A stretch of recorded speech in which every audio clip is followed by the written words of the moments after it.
একঘেয়েমি যখন মাছ মাংস খেতে ভালো লাগবে না, তখন এরকম কাঁচকলার কোপ্তাকারি করে খেয়ে দেখবেন, দুর্দান্ত লাগে খেতে। মটর ডালটা আমি আগে থেকে ভিজিয়ে রেখে দিয়েছিলাম, সেটাকে বেটে নিয়েছি। কয়েকটা কাঁচা কলা আগে থেকে আমি সেদ্ধ করে নিয়েছি, দুটো পেঁয়াজ কেটে নিয়েছি, আদা বেটে নিয়েছি, রসুন বেটে নিয়েছি, জিরে বেটে নিয়েছি ও একটা টমেটো কেটে নিয়েছি।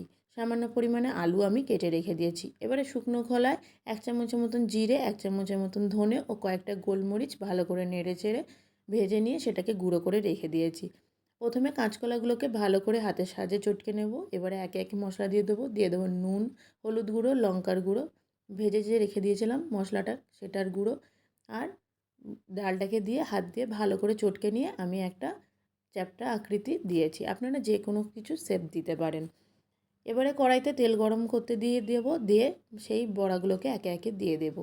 একটা পিঠ ভালো করে যখন ভাজা হয়ে যাবে আস্তে করে উল্টে দেবো। এই সময় গ্যাসের ফ্লেমটাকে লো রাখবেন, তাহলে ভিতরটা ভালো করে ভাজা হবে। লাল করে ভাজা হয়ে গেলে বড়াগুলোকে তুলে নেব। ওই তেলের মধ্যে কেটে রাখা আলুগুলোকে দিয়ে দেবো। এবারে নুন ও হলুদ দিয়ে ভালো করে লাল করে ভেজে নিয়ে সেইগুলোকেও তুলে রেখে দেব। তেলের মধ্যে এবার দিয়ে দেব গোটা গরম মশলা, একটা তেজপাতা দিয়ে কিছুক্ষণ নাড়ানোর পরে পেঁয়াজ কুচিটা ওর মধ্যে দিয়ে দেব। পেঁয়াজটা লাল করে ভেজে এলে রসুনটাকে দিয়ে দেব। এবারে দিয়ে দেব ওর মধ্যে টমেটো কুচোনোটাকে। কিছুক্ষণ নাড়ানোর পরে একে একে আদা বাটা, জিরে বাটা দিয়ে কিছুক্ষণ মশলাটাকে কষিয়ে নিয়ে তার মধ্যে হলুদ গুঁড়ো, লঙ্কার গুঁড়ো, কাশ্মীরি লঙ্কার গুঁড়ো দিয়ে সামান্য পরিমাণে জল দিয়ে এবং ভেজে রাখা আলুগুলোকে দিয়ে নুন ও চিনি দিয়ে ভালো করে কষিয়ে নেব।